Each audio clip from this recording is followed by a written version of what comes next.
Salve, salve, rapaziada! Tá começando mais um Periferia no Ar. Eu sou Bielo Sante, o apresentador mais bonito da sua quebrada, e hoje eu tô aqui com ela, certo? Pedagoga, uma mulher assim que faz história e tem muita coisa pra mostrar aí. Renata Prado.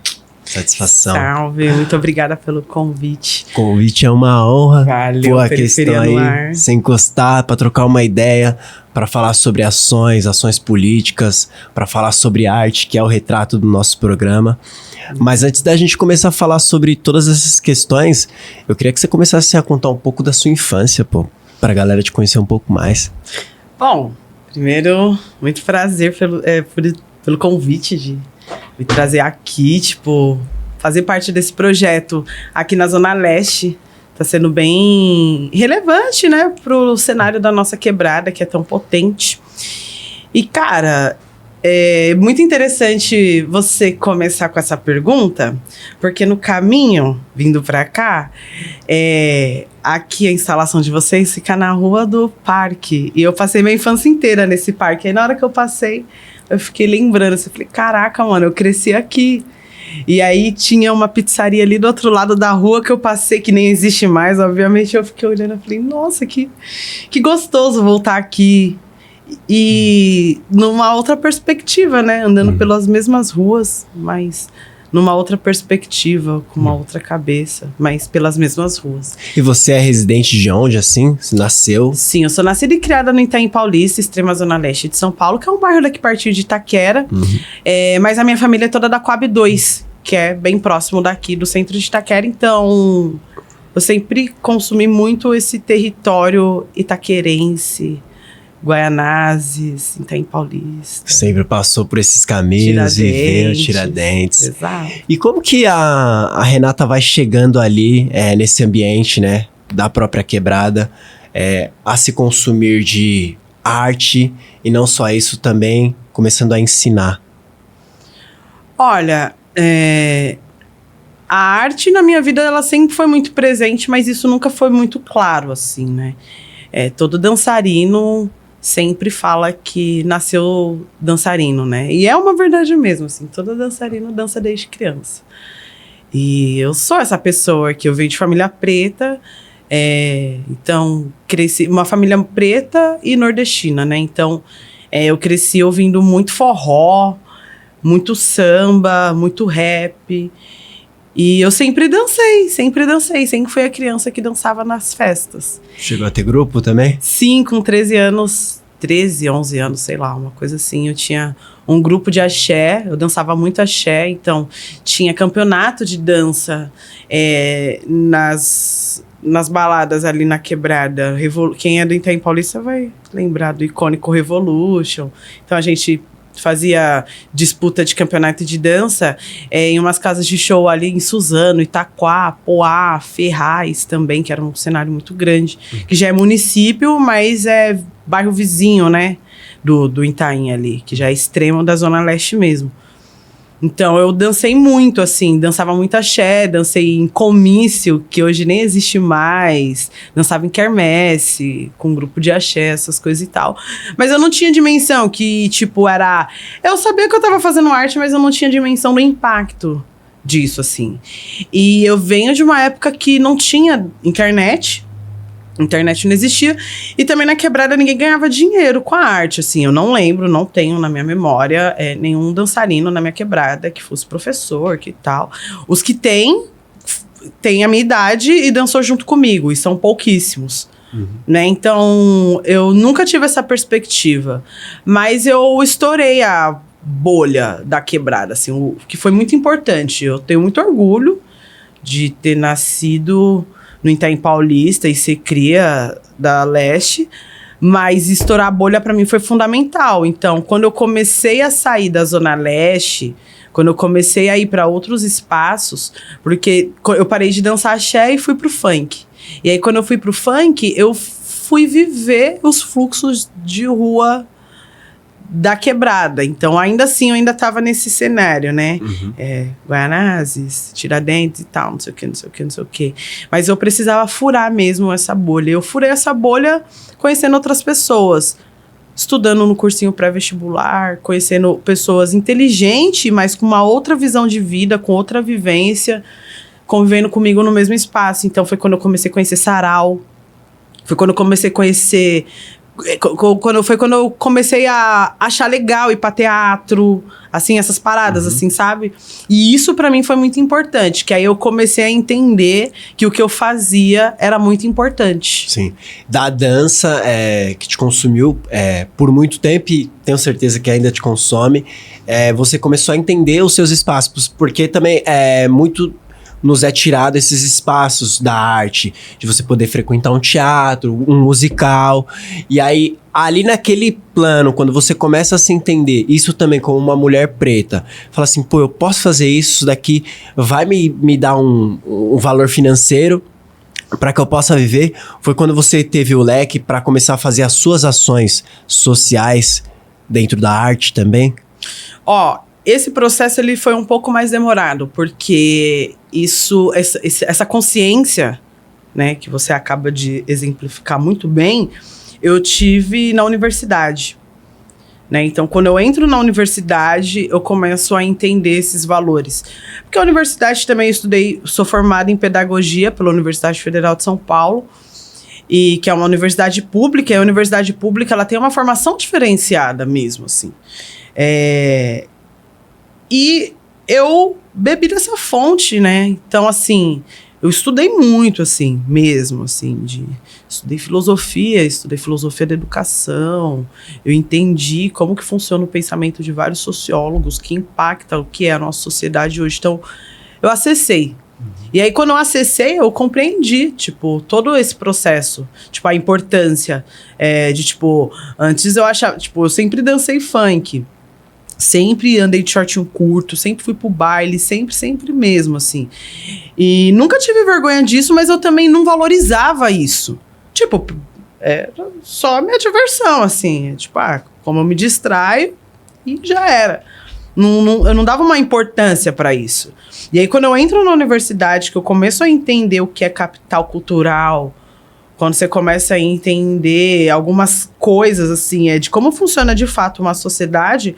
E aí foi quando eu comecei a valorizar. Eu falei, nossa, isso que eu faço é muito importante, tipo, isso tem que ser ressaltado, mais pessoas precisam entender que isso é cultura, né? Então, foi se formando um outro pensamento de uma outra funkeira, assim. Tipo, eu sempre fui do funk, sempre fui esse rolê e tal, mas quando eu passo pela universidade, eu não deixo de ser funkeira. Mas aquele conhecimento que eu tenho dentro da universidade, ele bate em mim de um jeito, por um lado positivo, por outro negativo, porque é isso mesmo, faz parte do processo. Mas eu não deixo de ser funkeira. Eu entendo que eu sou uma funkeira em outro espaço que dá pra enxergar o funk em um outro prisma. E aí, quando eu entendo que eu posso enxergar o funk de outro prisma, eu falo, putz, eu posso construir uma Frente Nacional de Mulheres do Funk pra gente discutir política a partir da perspectiva feminina, né? Então, eu posso criar um projeto de dança com viés pedagógico. Porque eu sou formada em pedagogia, então eu consigo pegar a arte que eu aprendi na periferia e juntar com os elementos pedagógicos que eu aprendi na universidade e criar um projeto que me dá uma grana hoje, né? Que faz parte do meu sustento e que é muito interessante, porque o meu sustento vem da minha verdade, né? Então eu junto aquilo que eu aprendi na universidade com aquele conhecimento empírico da quebrada e crio ali a Academia do Funk, onde é um projeto que tem a proposta de ensinar as pessoas a dançar funk a partir de uma vivência dentro do movimento. Então, eu vou trazendo referências do porquê da dança, como a gente dança, qual o motivo. E a partir disso, eu vou ensinando as técnicas de como a gente dança funk. Mas também tem o lado da pesquisa, que dentro da universidade eu fiz parte de um projeto chamado PIBID, que é um programa de iniciação à docência para quem trabalha na área da educação. É um programa do governo de custear, dar uma bolsa para o aluno para ele fazer uma pesquisa dentro da universidade. E eu entrei nesse grupo de pesquisa, que é muito seleto, inclusive. As pessoas não esperam que pessoas negras funkeiras periféricas sejam pesquisadoras científicas desses espaços, né? Docente, no caso, né? Que é minha área da educação. Enfim. E quando eu entro nesse processo de pesquisa acadêmica, o tema da minha pesquisa era a Lei 10.639, que estabelece todas as instituições de ensino a obrigatoriedade do ensino da África e do estudo afro-brasileiro nas instituições escolares no geral. E aí eu tenho a consciência de que o funk ele é música negra, né? Eu tenho a consciência de que o funk ele parte de uma narrativa negra, a sua construção histórica ela é muito negra, tem uma ancestralidade africana presente ali nos batuques dos tambores, do voltimix, do tamborzão, que tem uma referência muito grande com a cultura afro.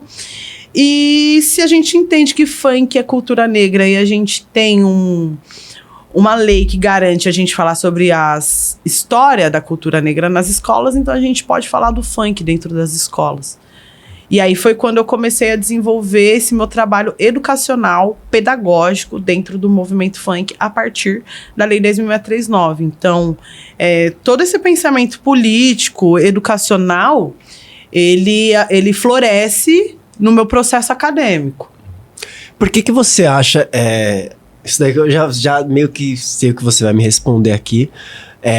Diante de todas essas relações com cunho pedagógico, ensinando e também buscando aquela ementa do teórico, né? Que os ditos sábios, né? Representaram isso no nosso mundo. Por que o Estado ainda ele não valoriza de fato, ainda falando do funk, essa questão do movimento? Porque o Estado é racista. O Estado ele é racista, ele enxerga o funk como um movimento de pessoas marginais, né? Então, criam-se políticas públicas não efetivas para fingir que faz, né? Para tentar resolver um problema, porque é assim que eles enxergam o funk, como um problema, eles não enxergam o funk como uma parte da sociedade, como um núcleo cultural. Eles enxergam o funk, os pancadões, os baile funk de rua como um problema, e isso é encarado como um problema. E de fato, da forma que se dá, socialmente falando, é um problema.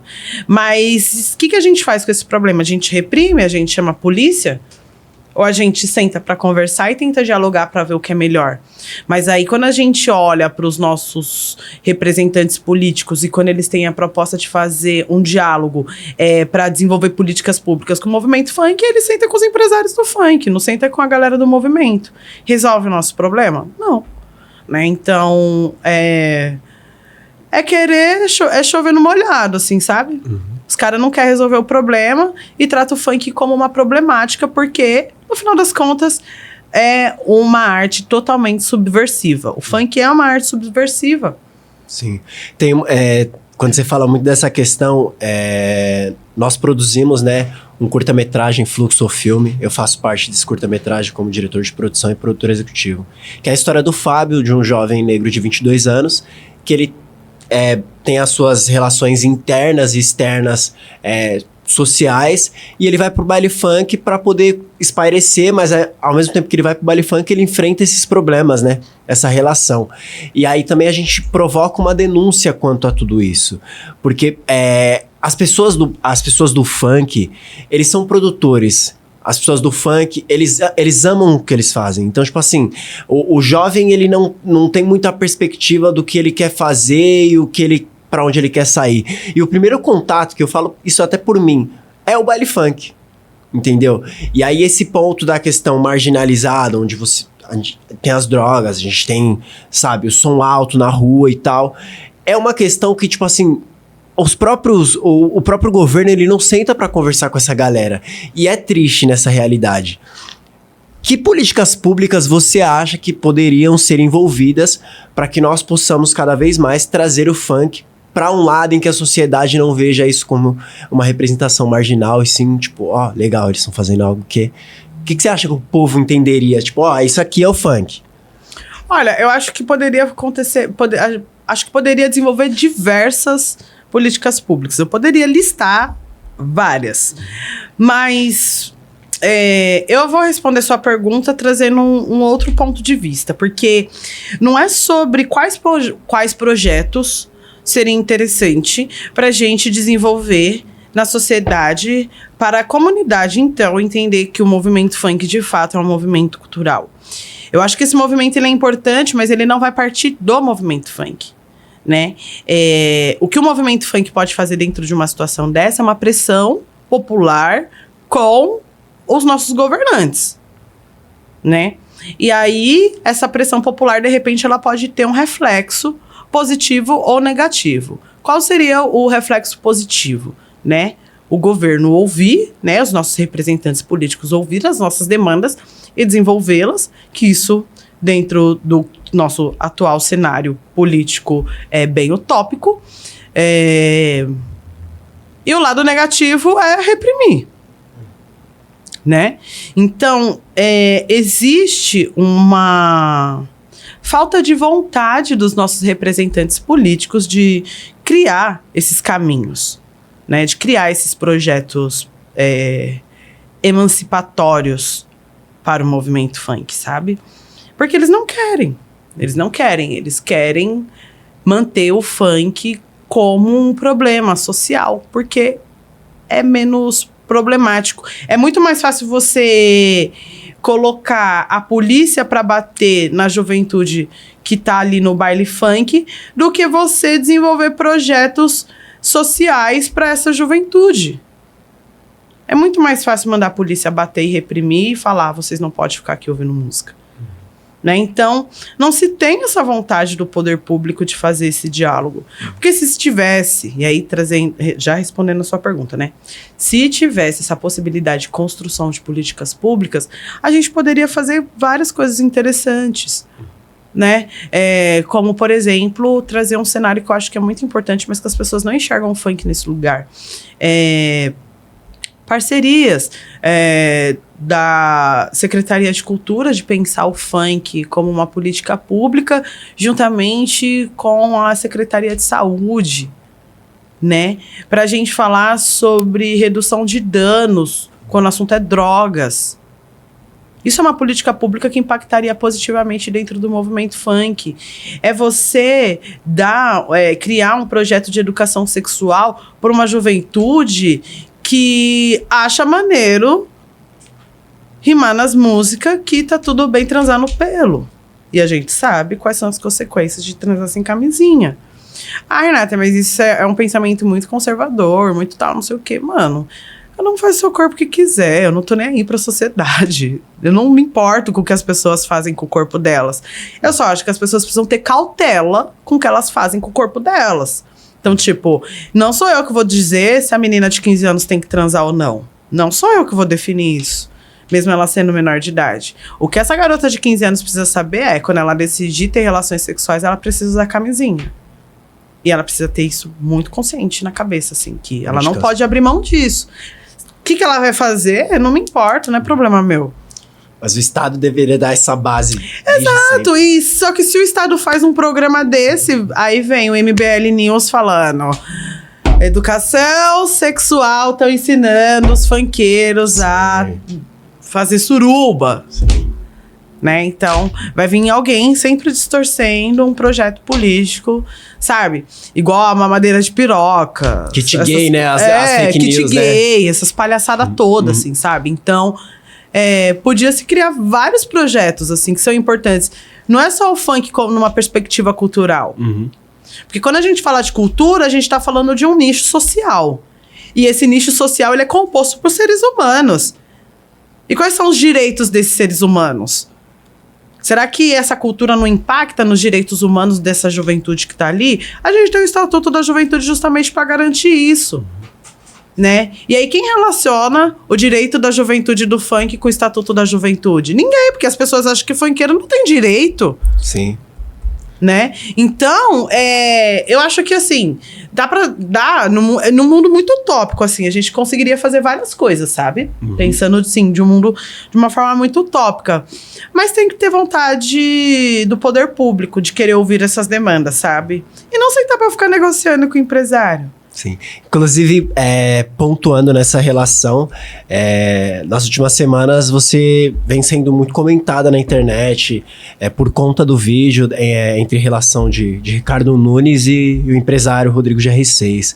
Queria que você, abertamente aqui, não só naquele vídeo como você já falou, didaticamente, que você explicasse ainda mais para essa galera o quão importante foi da relação do vídeo que você fez e por trás, o que os caras estão querendo realmente fazer, porque a gente tá num período de eleição, né? Então, muitos querem se promover. Queria que você contasse um pouco sobre esses últimos acontecimentos aí, e que você retratou até mesmo nas suas redes sociais. Sim. Se eu fosse fazer uma análise de conjuntura política dentro disso que você tá falando, eu poderia acentuar que a direita tá querendo implantar a política velha dos caras de compra de voto, de chego na quebrada, entrego essas 2 balas e você me dá teu voto. Porque quando a gente vê um projeto, né, que está sendo desenhado para reformar um ambiente que já existe na periferia, que nem se a gente for olhar o que a gente paga de imposto, que tem nos cofres públicos, e o que eles vão gastar reformando essas quadras... É nada. Não é nada, né? Então, será que essa política pública que está sendo pensada, esses projetos que podem virar políticas públicas, que estão sendo desenvolvidos por esses empresários e por esses representantes políticos, será que vai favorecer o movimento funk? Porque não faz sentido você... a molecada do funk hoje não tem acesso a trabalho, a carteira de trabalho assinada, não tem acesso à universidade pública, não tem acesso ao ensino de qualidade. Boa parte das escolas de ensino médio na quebrada estão fechando. E aí, quando a gente olha, as adegas e as tabacarias estão cada vez mais cheias. Mano, parece um discurso de uma pessoa conservadora, velha, chata. Mano, não é sobre isso. É sobre, tipo assim, quais direitos que a gente tem, tá ligado? Tipo assim, tá na tabacaria, tá numa adega, é da hora, legal. Eu também também vou, também gosto. Mas ter só essa opção pra mim, mano, é me levar ao adoecimento do alcoolismo. Você tá ligado? E a gente sabe que álcool é um problema na quebrada. Tipo, eu bebo, mas eu não vou romantizar o bagulho.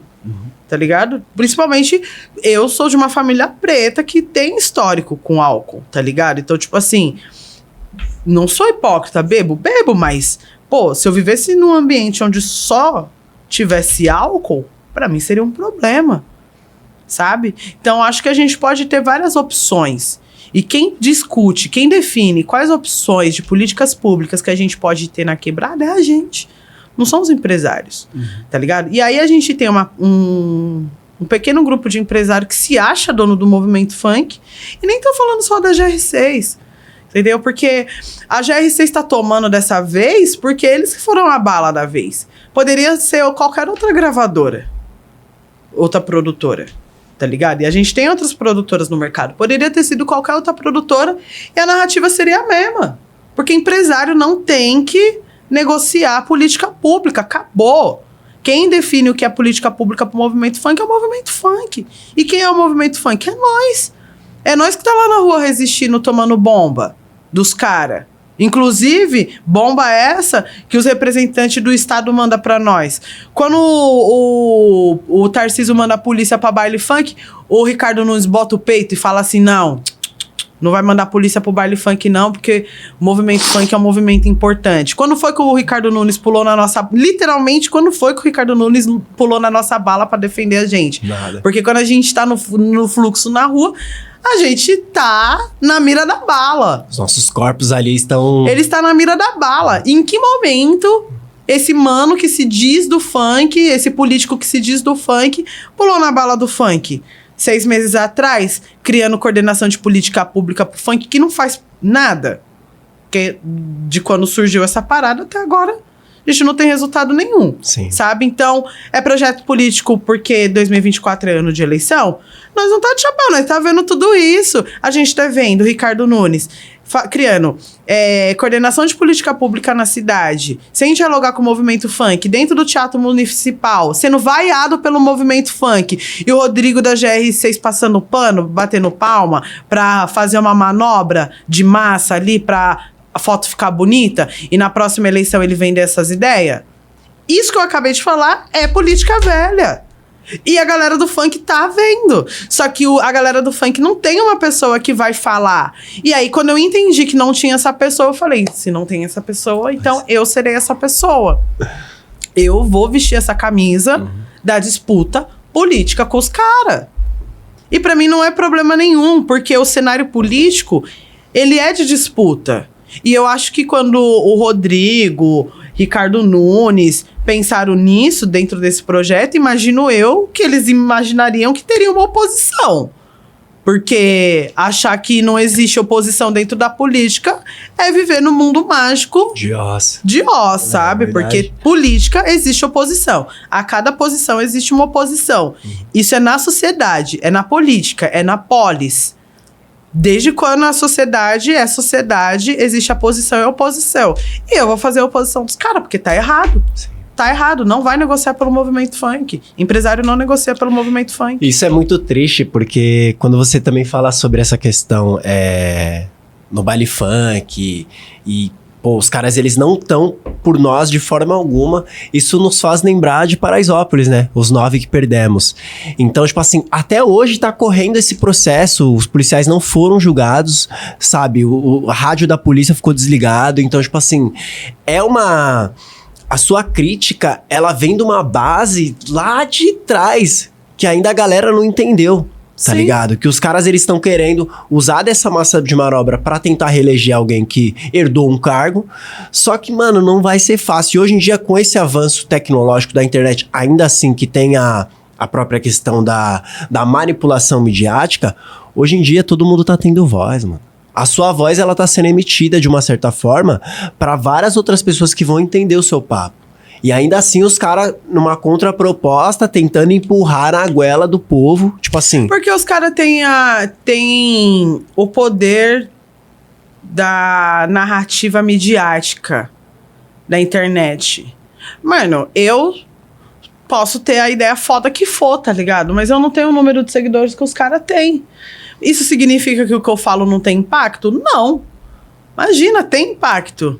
Tem impacto. Tipo, o vídeo, ele... teve um bom resultado. Talvez não tenha um número gritante que a internet sempre espera, né? Não teve mais de 1 milhão de visualizações, igual os clipes da GR6 bate em menos de 24 horas. Teve, sei lá, 70 mil pessoas vendo. Mas eu vi quem são as 70 mil pessoas que viram esse vídeo. E são pessoas influentes do movimento funk, que olhou e falou, nossa, ela tem razão. Então, se tem pessoas grandes do movimento funk olhando e falando que eu tenho razão, desde essas pessoas grandes até a galera que tá ali vendendo bebida no baile funk, porque foi isso que rolou, você vai olhar os comentários, tem gente falando, olha, eu sou vendedor de bebida, então eu também faço parte do movimento funk, porque as pessoas se reconheceram na minha fala, né? Então, pode não ser um número expressivo comparado aos números do funk, mas o conteúdo teve relevância, né? Estourou a bolha. Chegou aonde tinha que chegar. E eu espero que chegue mais vezes, né? Porque é importante. Tem que existir a oposição, a gente vai fazer oposição. Precisa entender que esse cenário político é uma disputa, né? Vim com esse discursinho barato do funk de tá falando mal porque tá com recalque, não cola, porque isso só mostra o quão adolescente a pessoa é de não saber lidar com uma disputa política, porque disputa política funciona assim. Talvez a galera da GR6 não esteja tão acostumado com essas disputas e talvez não entenda um pouco de como que funcionam esses afrontes, né? Mas é saudável isso. É saudável. É importante a discussão. Tem que existir o ponto e o contraponto. É isso que faz a sociedade formar uma cabeça, de você repensar, de você entender como que funciona a política que a gente vive. Porque a arte é política, cultura é política, né? Tudo é política. Futebol é política, religião é política, funk é política, rap é política, samba é política. A gente falou muito dessa questão do mundo mágico de Oz, né? E eu quero muito que você também fale aqui sobre, ainda assim, um projeto, né? Que é o Frente Nacional de Mulheres do Funk, né? Que isso é muito importante. Eu tive a oportunidade de entrevistar lá no evento e tal, que vocês promoveram. E aí eu queria também te indagar essa pergunta. Eu vou viajar aqui, porque eu acho que é isso. A gente pode tentar perguntar algo que, tipo assim, tá fora dos padrões. Agora, você imagina se toda essa galera do movimento... Porque a gente sabe que não é todo mundo que é politizado. Porque essa questão da política é nos tirado. Não tem estudos dentro da escola que falam, isso daqui é um prefeito, isso daqui faz isso aqui faz isso aqui. Não existe. Não existe. Ninguém sabe de realmente como funcionam as relações políticas. Agora, você imagina se todo mundo do movimento tivesse essa opinião política formada, tá ligado? O que seria desses caras? O que eles arrumariam aí no movimento? Ia uma quadra, o que seria dessa rapaziada? Desses ditos grandões, assim, né? Da política, dos bigode fino? Não seria nada. Não seria nada, porque essa política velha que os caras tá querendo aproximar do funk... É mais uma tentativa barata de tentar silenciar e desconscientizar a juventude do funk. A juventude do funk é a juventude que ocupou escola em 2015. Você tá ligado? Uhum. Em 2015, a molecada tava com 15, 16 anos. Essa molecada hoje deve estar com uns 23, 24 anos. E essa molecada de 23, 24 anos tá consumindo funk. Então não vem falar que a juventude do funk não é politizada. Eu acho sim que a massa não tem consciência política e não é só a juventude do funk, não. É a sociedade. Se a gente fazer aquelas entrevistinhas básicas que a galera costuma fazer na Paulista. Vem cá, boa tarde, tudo bem? Você sabe o que um vereador faz? Pum. A pessoa vai... Não. E nem precisa ser do funk. A pessoa não vai ter essa consciência. Sim, sim. Você tá ligado? E eu nem a culpo, não acho que essa pessoa... que burra e tal, não sei o quê. Não. Isso é um reflexo de uma sociedade que não quis com que essa sociedade fosse politizada. Com que elas entendessem... Foi um projeto político com que a nossa sociedade realmente não entendesse de política, para os caras vir aqui oferecer quadro e a gente bater palma porque o artista preferido que tá lá ganhando dinheiro, né? Possivelmente, porque se é uma aproximação de corporação com política pública e se essa política pública de fato for efetiva e ter que pagar, esses artistas estão ganhando para estar lá. Uhum. Tudo vira mercado. Entendeu? Então, nós não tá de chapéu, né? Nós tá vendo essa movimentação assim. Então, às vezes só não tem uma clareza. Sabe aquele sentimento que você olha e você fala, não gostei, mas eu também não sei explicar o porquê que eu não gostei? É esse sentimento que a molecada do funk teve quando viu a aproximação do Ricardo Nunes com a GR6. De olhar e falar, cara, tem algo ali que não tá da hora, mas eu também não sei dizer como que isso tá incomodando. E aí vem o meu vídeo. Totalmente didático, pedagógico, porque eu sou pedagoga. Então ali, quem é movimento funk? Quem pode negociar? Quem não pode? O porquê?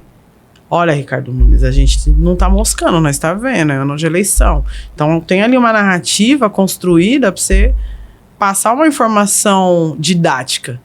Você tá ligado? E eu acho que falta muito isso dentro do funk, assim, alguém sentar pra trocar essas ideias de forma didática. E a Frente Nacional de Mulheres do Funk tem essa proposta. Tá ligado? Tipo, a gente fez o Festival de Mulheres do Funk lá na cidade de Tiradentes com 2 dias. Primeiro dia foi formação. Então a gente teve a oportunidade de ouvir o Pablo RB falando do processo criativo dele. A gente discutiu sobre a violência policial a partir de um documentário super interessante, Mortos em Abril. Você tá ligado? Então, tipo assim, a gente teve várias atividades ali que... As exposições das fotos da Fernanda, que já retrata uma imagem do funk totalmente diferente do que o da Atena mostra na TV. Tá de ligado? Dentro, né? Falando de dentro. Exato. Então, teve outras expressões culturais presentes dentro do movimento funk, presente nesse projeto. E no segundo dia, show, porque nós gostamos do bagulho mesmo, nós gostamos de show, nós gostamos de dançar. Música. Entendeu? Música e pá. E foi da hora, porque a gente chamou um MC da Quebrada pra fazer um show. CBzinho nunca tinha cantado lá na Quebrada. O mano mora lá na quebrada dele, vários equipamentos públicos, vários projetos de política pública, de cultura, que não olha nem pros artistas da quebrada. O CBzinho sendo a potência que é, nunca tinha cantado na quebrada. Quem chamou o cara pra cantar? Foi um grupo de mina que olhou pro bagulho e falou: tá errado, mano, é da quebrada, vamos juntar a velha guarda com a nova geração, que é o Nego Blue, com o CBzinho. Esses caras são importantes pro território. Então, vamos... Embora seja um festival de mulheres, a gente reconhece a importância desses caras no território, que isso faz coisa que é importante para nós. Não somente quanto mulher, mas quanto valorização territorial, coisa que a galera não faz. Você entendeu? Então, é esse sentido que a gente tem dentro da Frente Nacional de Mulheres do Funk, de trazer uma perspectiva de pensamento de funk para além do que é o fluxo, tá ligado? Porque você tá no baile, mano, o que tem no baile? Tem dança, tem bebida, tem música, tem baila, mano, da hora, legal e tal. Mas ali você não vai aprofundar numas ideias. Entendeu? Você tá ali no baile pra curtir tal. O baile, ele é a cereja do bolo. É a parte mais gostosa do funk, tá ligado? Mas a gente precisa discutir isso na base. Tipo, o que é ser funkeiro? O que é ocupar as ruas, tá ligado? O que é naturalizar correr de polícia em baile funk? Porque eu cresci naturalizando isso. Eu cresci, tipo, mano, correndo de polícia todo final de semana. Tipo, sábado e domingo a gente ia pro baile e correr de polícia. Chegava na segunda-feira, juntava todo mundo. Ô, caralho, você conseguiu, mano, correr e pá, não sei o que. Você tava lá no baile ontem. Começa a virar a história de... A gente começa a naturalizar o bagulho. Tipo, você chega na escola, tipo, já ansioso pra contar as histórias. Como se aquilo fosse natural. Você sair correndo no baile funk da polícia, apanhar, tá ligado? Tipo, de você olhar pro seu parceiro e falar: caraca, eu vi você correndo. Quase que o Gambete pegou, mano. Que fulano de tal e tal, não sei o quê. E você conta aquilo na maior naturalidade. Isso que é triste. Entendeu? Então, tipo assim, a gente já naturalizou a violência da polícia no baile funk, tá ligado? Naturalizou tanto que o resultado foi o que aconteceu em Paraisópolis. Entendeu? E aí, quando acontece o que aconteceu em Paraisópolis, as pessoas falam: epa. O poder público fala: epa. E aí, quando acontece isso em Paraisópolis, a prefeitura do... Ricardo Nunes? Não, do antes, né? Aquele, do Mário Covas. Do Bruno Covas? Não, Bruno Covas, do Bruno Covas, vai lá e me lança um festival de funk lá em Paraisópolis, começa a fazer festa de funk em todos os espaços, como se a prefeitura tivesse o maior compromisso com o funk. E, na verdade, eles fizeram esse evento só pra abafar o que tinha acontecido, porque 15 dias depois os caras fez um festival de funk lá na cidade de Tiradentes, com muita grana, esvaziado pra caramba, porque não dialoga com o movimento funk, entendeu? E fez pra falar que se preocupa com funk. Sabe? Então, a gente sabe que não, mano. Não só tá. Foi uma cortina de fumaça. Você tá entendendo? Então, tem que falar sobre isso. Tem que falar sobre isso. Eu queria também te perguntar sobre a questão da representação das marcas. As marcas antigamente teve até... Lembra dos rolezinhos lá que tinha nos shoppings e tal? Eu acho que quem soltou uma nota na época foi a Lacoste, falando que não queria que os jovens, né, da massa usassem as suas marcas, porque ali era um desprestígio. Não foi a Lacoste, foi a... Hollister, que era um desprestígio utilizar a marca deles e tal. E hoje em dia você vê uma manipulação totalmente diferente, porque as marcas ainda elas não querem conversar, elas não conversam, uma outra conversa, mas também é sobre um abuso ali, porque sabe que vai vender. O que você acha dessa relação entre marca e funk também? Queria te perguntar isso hoje. Olha, se tratando do mundo capitalista, eu acho que é isso mesmo, tá ligado? Os caras não querem. A Oakley deve a alma pro funk. A Oakley deve a alma pro funk. Se a Oakley é o que é hoje aqui no Brasil, ela deve muito ao funk. Você acha que eles estão se portando com isso? Não estão. Eles vão colocar um artista ou outro pra pensar esse lugar, mas de fato vai valorizar o movimento? sabe? Tipo, de olhar. Não vai. E nem vou falar que, tipo, a Oakley é uma marca má. Não, mano, é o capitalismo. Empresário não tem dó. E, na boa, não tem que ter mesmo. Porque a empresa faz parte do movimento capitalista. E aí você vai ver uma empresa ou outra sendo flexível. E aí eu acho que é as brechas que a gente tem que aproveitar. Igual a Adidas foi muito flexível com o hip hop lá na década de 80, nos Estados Unidos. Isso foi importante pro hip hop. A Lacoste, ela foi muito flexível com o movimento funk. Agora, no ano passado, fazendo a Casa Lacoste, tendo aquele reconhecimento. Isso é muito importante. Mas se as outras marcas também não aderirem, particularmente, eu entendo, porque o capitalismo não foi feito para ser social. Né? O capitalismo ele não foi feito para ser social. Mas isso também não impede da gente criticar essas grandes indústrias, né? Então, assim, eu entendo qual é o modus operandi de vocês, que é isso mesmo, mas a oportunidade que eu tiver de dizer que vocês poderiam ser mais inclusivos, que vocês poderiam desenvolver mais projetos voltando para esse público que dá esse dinheiro para vocês, eu acho que vocês iriam fazer uma redução de danos na imagem de vocês, porque hoje a diversidade é algo muito importante. Então, se você não se enquadrar na diversidade, a sua marca não vai ser bem vista dentro do mercado. Então, é mais por esse diálogo reto, honesto, sincero, porque é isso, tipo, não dá pra você falar, porque vamos pensar no bem-estar das criancinhas e tal, não vai rolar. A marca não vai pensar nisso. A marca que é o dela só. E aí se a gente conseguir ter essa conversa honesta, de falar assim, vocês querem a grana, mas a gente pode até fomentar essa grana pra vocês, mas como que você vai dar isso de impacto pra gente? A gente pode conversar, entender. De um jeito que não seja grotesco, né? E amenizar a violência do capitalismo que reflete dentro do movimento. Acho que isso é muito importante. Show. Mas não romantizar as marcas, achar que a marca tem a obrigatoriedade de fazer XYZ. Tem obrigatoriedade se eles se comprometerem. Se eles falar que faz, aí se a marca se dispõe, porque tem empresa que é isso, né? Que fala, não, porque nós somos desconstruídos, nós estamos ligados com a diversidade, nós somos isso, não sei o que, não sei o que. E quando você vai ver, a galera que trabalha para essa marca é contratado PJ, não tem vale-refeição, direitos trabalhistas não tem ali. Nada de direito trabalhista, paga uma merreca, sabe? Então, tipo, onde você, tipo, tá errado, assim, né? Se você tá promovendo esse discurso, você tem que cumprir com o mínimo. E cumprir o mínimo dentro dessa selvageria capitalista nos favorece. Então, acho que dá pra gente conversar. Eu acho que seria importante as marcas conversar com a gente. Show.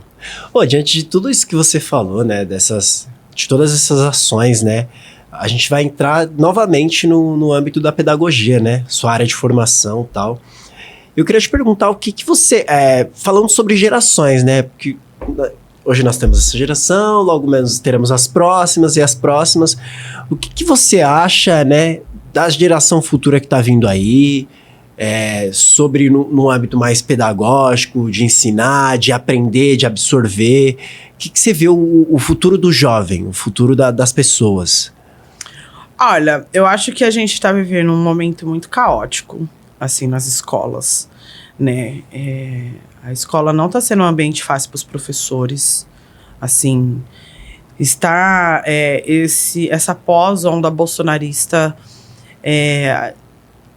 aguçou mais o comportamento violento dessa juventude. Isso é muito, muito doido, assim, de se observar. Se você conversar com professores da rede que atuam há 15 anos, eles vão conseguir trazer essa perspectiva, assim, sabe? E hoje ser professor é muito difícil em sala de aula, assim, toda a solidariedade aos professores, porque hoje a gente tem uma juventude fisicamente preparada. Eu falo fisicamente porque vocês podem estar me olhando aí na telinha, mas eu sou muito pequena, sou baixinha, tenho 1,65, eu peso 68 quilos, então eu sou magrinha, sou baixinha.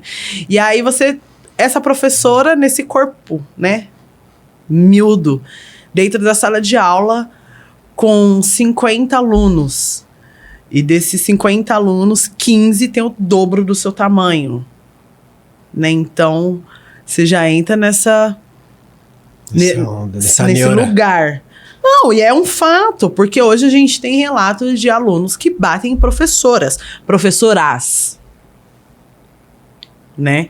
Então, hoje, se você é uma professora que tem uma visão mais feminista, mais esquerdista, e você vai trazendo nas entrelinhas, de uma forma pedagógica, aquelas sementinhas que ficaram da Deep Web, onda bolsonarista, se acha no direito de atacar essa professora, até fisicamente, porque ele simplesmente discorda do pensamento dela, sabe? Então, assim, hoje a escola, ela tá um cenário muito violento, tanto para o professor quanto para o aluno, porque hoje, infelizmente, o pós-bolsonarismo, qual foi o resquício do pós-bolsonarismo? Essa onda que a gente vê de atirador em escola. Não existia isso no Brasil. Teve um caso de realengo e depois não aconteceu mais. E depois só voltou a acontecer quando o Bolsonaro foi pro poder. É o tipo de comportamento violento que existia nos Estados Unidos por conta da liberação de armas. Isso aqui não existia. Eu sou da época que te pego lá no lado de fora da escola. E aí juntava um bonde, fazia aquela rodinha, todo mundo saia na mão, alguém separava, depois vinha a mãe de um, a mãe de outro na escola, a diretora conversava, suspendia alguém, sei lá, conversava ou virava amiguinho, de novo, pedia desculpa um pro outro e já era. Era desse cenário, do professor ir lá, ver os moleques saindo na mão e só afastar e fazer o papel de ligar pro pai, pra mãe e resolver. Hoje um professor não pode fazer isso, sabe? Então a gente tá num cenário muito violento, assim, é muito preocupante. E aí a gente vê fechamento de escolas de ensino médio na Quebrada, a gente vê comportamento abusivo de violência na escola da parte dos professores com os alunos, dos alunos com os professores, dos alunos para os alunos, né? A gente vê a reforma do ensino médio que não favorece a gente em nada. A gente vê a diminuição de programas de trabalho para a juventude e o aumento e a legalização dos jogos de sorte, que hoje a juventude acha que ganha vida no tigrinho. Que é outra parada aí muito diabólica. Você tá entendendo? Tipo, e é um bagulho que, tipo, gente... Bingo, até uns tempos atrás, era proibido. Em que momento que alguém legalizou esse bagulho e achou que tá tudo bem? Porque hoje a molecada acha que ganhar vida é ficar lá assistindo vídeos de como ganhar dinheiro no tigrinho. Porque viu um influenciador irresponsável dizendo que ele ganha dinheiro assim. Sabe? E eu não quero saber se já tá regulamentado ou não. Foda-se, a minha opinião sobre isso é... bosta, tipo, mano, o bagulho é uma bosta pra Quebrada. Isso atrasa o comportamento. É mais uma doença de uma juventude que, mano, também não tá na disposição de fazer o corre também, não. Que tá ligado? Que é os bagulho tudo fácil. Sabe? Então, tipo assim, porque, mano, eu posso sentar aqui e falar da minha história pra você. Do tipo, estudei numa universidade pública, hoje eu trabalho em lugares que, perto do que a população tem de salário, eu ganho bem, entendeu? Tipo, a minha formação política é boa, eu tenho uma consciência social que me garante o mínimo dos direitos humanos, né? Só que, tipo assim, alguém pode ver de longe e achar que sempre foi assim. Não. O meu processo disso foi... E nem é sobre meritocracia.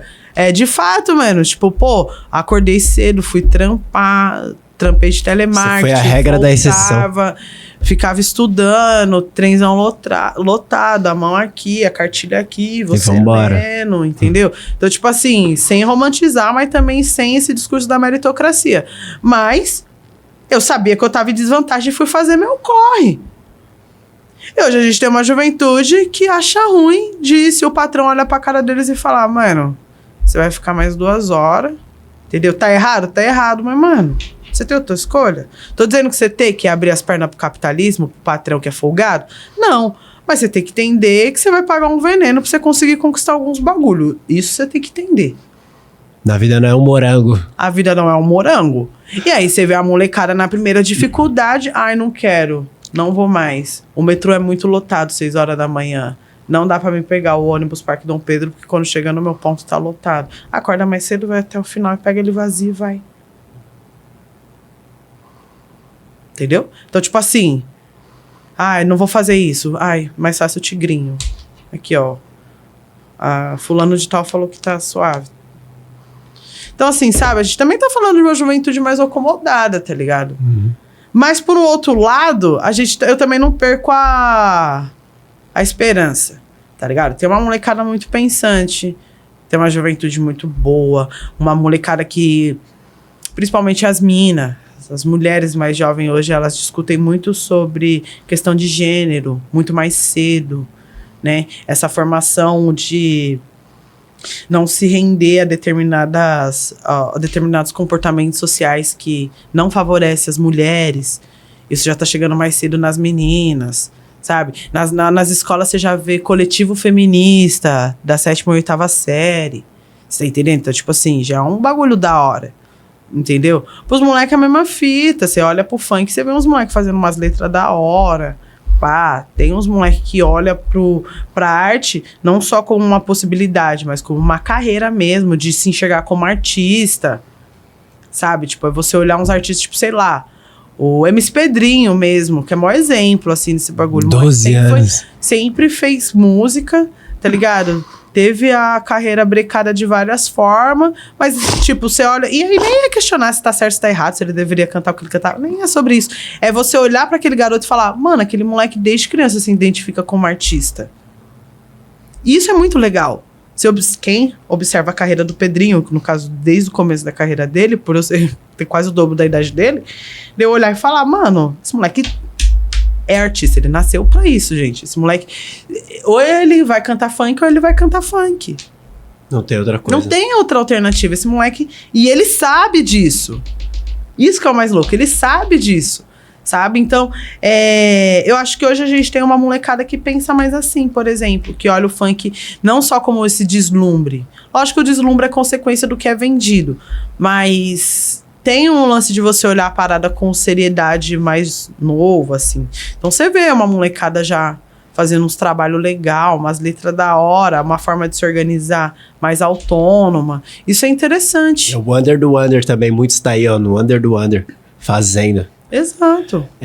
Deixa eu falar pra você, a gente chega no meio do programa e a gente pergunta uma música pro convidado ou pra convidada que a represente e tal. E aí você lançou Canto das Três Raças, Clara Nunes, que, parafraseando aqui, um lamento triste sempre ecoou, desde que um índio guerreiro foi pro cativeiro e de lá cantou. Negro entoou um canto de revolta pelos ares, no quilombo dos Palmares, onde se refugiou. Fora a luta dos inconfidentes, pela quebrada das correntes, nada adiantou. Por que essa música representa tanto pra você? Preciso explicar depois dessa leitura? É uma música muito bonita, assim, tipo... Primeiro porque é uma música antiga, né? Então, traz muito essa memória... Eu nasci numa família preta, eu sou de uma família preta, meu pai é preto. E... é uma família cristã, mas é uma família preta, então a gente sempre ouviu muita música preta, assim, em casa. E sempre ouvi uma rádio muito específica, que é a Transcontinental, que é a rádio dos negros, da quebrada, né? Então, sempre ouvi essa música na rádio em momentos muito comuns da minha vida, assim, desde criança eu ouço essa música na rádio. E de uma forma indireta, inconsciente, mas a gente sabe que isso é ancestralidade, né? A gente aprende e a gente se reconhece, mesmo não verbalizando. E essa música eu ouvi muito com a minha avó, com meu pai, com a minha mãe, dentro de casa. Não da gente sentar e falar, nossa, vamos ouvir essa música e tal. Não, é porque a gente nunca, em casa, a gente nunca teve essa perspectiva artística. Lá em casa, a única artista sou eu mesmo. Então, essa visão de arte nunca tive dentro de casa. Mas esse sentimento sempre esteve presente, assim. Então, tipo, é uma música que eu ouço, que às vezes eu vejo minha mãe cantarolando na cozinha, que eu percebo meu pai prestando atenção na letra, que eu lembro da minha avó ouvindo no rádio dela. E eu escolhi essa música porque no final do ano passado eu fui pra Palmares. Ai, será que eu vou conseguir falar isso sem chorar? Sinta-se à vontade. E aí... É porque eu nunca contei essa história, que realmente só me emocionou naquele dia. E aí eu nunca mais falei disso. E aí eu estou falando agora e estou me emocionando. E aí eu tava descendo a Serra da Barriga. E a gente foi pra Palmares e tal.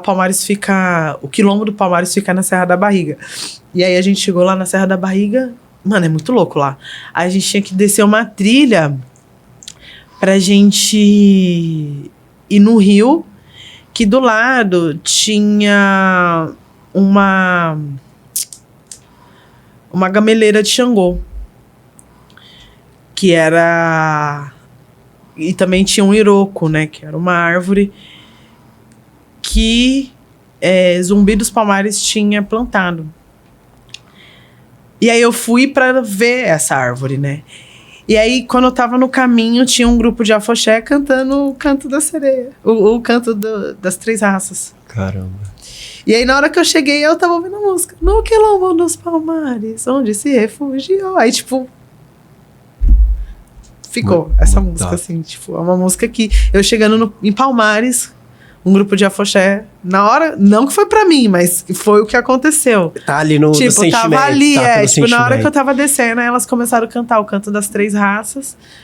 E eu em Palmares, ouvindo o canto das 3 raças, com o pé no chão da terra de Palmares, assim. É parada, mano. Tipo, foi tudo perfeito, assim. Tipo, é o símbolo da representatividade como um todo. Tipo, foi tudo muito perfeito, assim. Eu fiquei, do jeito que eu estou aqui, eu fiquei assim, ó. Que foda, mano. Sim, transcedi, assim. Voltei pra São Paulo 200% mais negra. Você fala muito dessa questão da... Ai, perdi minha postura de bandido. Não, tá suave. Isso é lindo. Se emocionar é muito lindo. Ainda mais quando você sente essa verdade, né? Essa história que você passou. E é uma pergunta que eu quero muito te fazer, porque você fala muito dessa questão da ancestralidade, você fala muito da sua pretitude.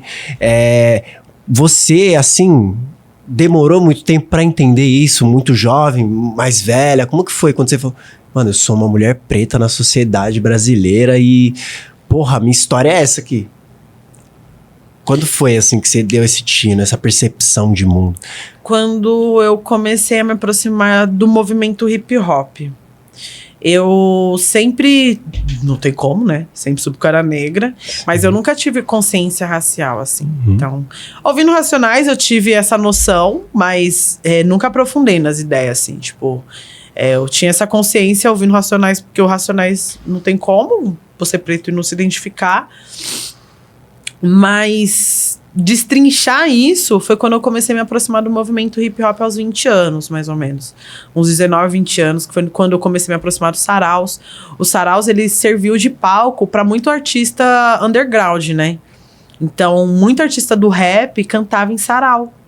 Então, eu me aproximei muito do hip hop por conta do Saraus. E o hip hop, diferente do funk, ele levanta de fato a bandeira negra. A gente sabe que o funk é uma cultura negra, mas ele não tem essa exaltação política da negritude, né? E tudo bem, que é um outro movimento que se deu de uma outra forma. O hip hop não, o hip hop ele tem essa questão com o movimento negro, assim, né? Com a negritude, muito bem colocada. Então, quando eu comecei a me aproximar do hip hop, eu comecei a entender isso. E aí foi quando eu também tive um companheiro que foi muito importante na minha trajetória, que também era um MC de rap, que é um MC de rap dos anos 90, que já tinha essa bagagem Racionais e companhia, assim. Então, esse relacionamento também, que é um homem negro, inclusive, também pra mim foi muito importante nesse sentido. Porque eu também nunca tinha me relacionado com um homem negro, namorado mesmo. E aí eu nunca tinha namorado um cara negro com consciência racial. Então isso... Despertou, virou a chavinha. Foi muita coisa, assim. Então foi um movimento hip hop. Esse companheiro que era uma pessoa politizada... né? Porque tá vivo. É uma pessoa politizada, muito bem colocada sabe se colocar socialmente nesse lugar de pessoa negra. Então, tudo isso me formou, assim. A gente tá encaminhando pro final dessa entrevista. Eu quero que você conte pra sua câmera as suas redes sociais dos projetos aí que você tem e o que eles podem esperar da Renata aí pra 2024. E aí a gente vai fazer um bate-pronto aqui. Tá bom? Tá bom. Aí você fala às vezes. Então, minha maquiagem tá borrada. Tá linda, pô. Galera... Aqui, ó, o microfone aqui. Opa. Aí foi. Galera, me sigam nas redes sociais. Minha rede social do Instagram é @Renata com 2T Prado, tudo junto, Renata Prado. E também sigam a Frente Nacional de Mulheres do Funk no Instagram, @Frente Nacional de Mulheres do Funk, tudo junto. E aí, segue lá para vocês acompanharem tanto o meu trabalho individual quanto o meu trabalho com o coletivo. A Frente Nacional de Mulheres do Funk ela é composta por representantes do movimento funk do estado de São Paulo, Minas Gerais, Rio de Janeiro e Pernambuco, que são os lugares que a gente entende que a cultura funk realmente ela tá presente no território. E a gente desenvolve vários projetos legais. Poderia dizer que a gente vai entregar muita coisa esse ano.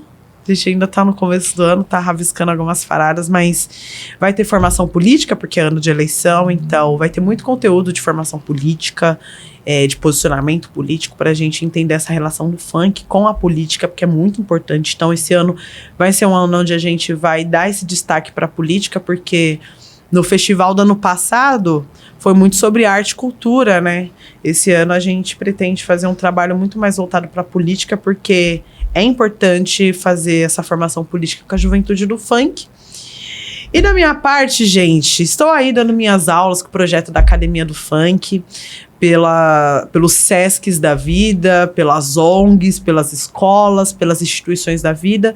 E aí, se vocês quiserem acompanhar mais um pouco do meu trabalho, olha lá no Instagram, tem um projeto chamado Academia do Funk, onde eu sempre estou dando aulas de funk teóricas e práticas sobre funk. Então, se você quiser conhecer um pouco mais do meu trabalho, me segue nas redes sociais e fica de olho na agenda. Esqueça tudo. Aí o link vai estar na descrição aí das redes sociais da Renata e dos projetos também. E, pô, eu espero que você venha aqui de novo, viu, mano? Pra gente conversar muito mais. Assim, eu tenho certeza que é 1 hora de papo, então, tipo, eu quero ainda montar uma mesa, você trazer outras personalidades, talvez aqui, entrevistar alguém comigo aqui, eu acho que é muito importante. Porque eu falo que o Periferia no Ar, ele não é só o meu rosto, ele é o seu rosto, ele é o rosto de várias outras pessoas. Então a gente quer fazer uma reformulação aí, onde outras pessoas sentarão aqui onde eu estou sentado, para entrevistar e falar de assuntos, né? Que são importantes para nossa trajetória, para o nosso desenvolvimento e que a gente possa, pô, ser feliz no final de tudo, né? Sim. E agora eu mando aqui uma palavrinha para você. É um bate-pronto. E aí você vai me responder uma só. Vamos lá. Posso começar? Pode. Um sonho. A democracia. Mas é utópico, mas o sonho é a democracia. Um livro, uma série ou um filme? Nossa, um livro. Desde que o Samba é Samba, de Paulo Lins. Eu amo esse livro. Uma série. Insecurity. E um filme? Ensaio sobre a cegueira. Uma música? Nego Drama. A sua maior conquista? Meu diploma. Qual a base ou o que te inspira? Minha família. De quem você é fã? De mim. Oxi. Essa que é a parada, esqueça tudo. E agora, pra finalizar, uma palavra que te define. Renascimento. Mais uma vez, uma satisfação enorme. Como dito novamente, espero que você volte aqui. Tamo junto de coração. Um grande beijo. Eu que agradeço, valeu pelo convite. Foi uma delícia ter essa conversa com você. E espero que mais pessoas alcancem essas trocas de ideia que é tão importante pra gente mostrar pras pessoas que a galera da periferia tem diversas formas de pensar e uma dessas formas é essa que a gente tá fazendo aqui. Vamos que vamos. Tamo junto. Pra cima. É nóis. Se você gostou dessa conversa, siga aí nas redes sociais e acompanhe os próximos episódios. De lá, Periferia no Ar.